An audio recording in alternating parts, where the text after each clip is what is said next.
पढ़ोगे लिखोगे नहीं तो कुएं का मेंढक बन के रह जाओगे।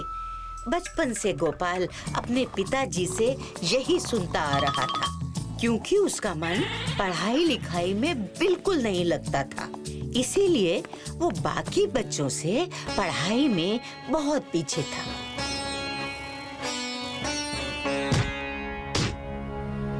देखते देखते गोपाल बड़ा हो गया। उसके पिताजी ऊपर चले गए, उसकी शादी भी हो गई, पर उससे पढ़ाई नहीं हो पाई, जिसके कारण उसके पास कोई काम नहीं था और उनकी जिंदगी बहुत ही कठिनाइयों से गुजर रही थी। पूरा दिन सोते रहते हो, कुछ काम धाम करते नहीं।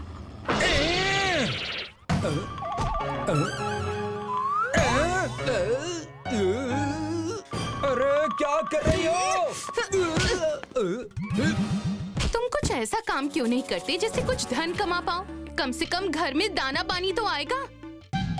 अगली सुबह गोपाल नहा धोकर कविता लिखने के लिए एक पेड़ के नीचे बैठ गया, पर पढ़ाई तो उसने की ही नहीं थी कभी। इसीलिए उसके दिमाग में कविता क्या, एक शब्द भी नहीं आ रहा था। तभी उसकी नजर तालाब के किनारे एक सूअर पर पड़ी, जो जोर जोर से अपनी पीठ एक पेड़ में घिस रहा था।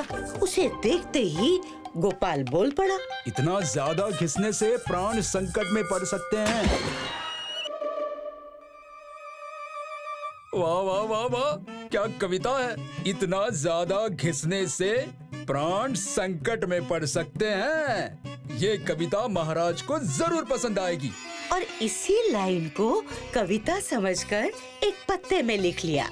अब अपनी कविता जाकर महाराज को सुनाता हूँ। अगर कविता सुनाए बिना वापस गया तो मेरी पत्नी मुझे बहुत डांटेगी। कुछ उपाय करता हूँ। मेरे पास महाराज के लिए एक जरूरी संदेश है। किसी तरह आप ये संदेश उन तक पहुँचा दे। सिपाही गोपाल की बात सुनकर उस पत्ते को सोते हुए राजा के बिस्तर पर रख आया। सुबह राजा उठा तो वहाँ एक नाई उसकी हजामत करने के लिए आया था।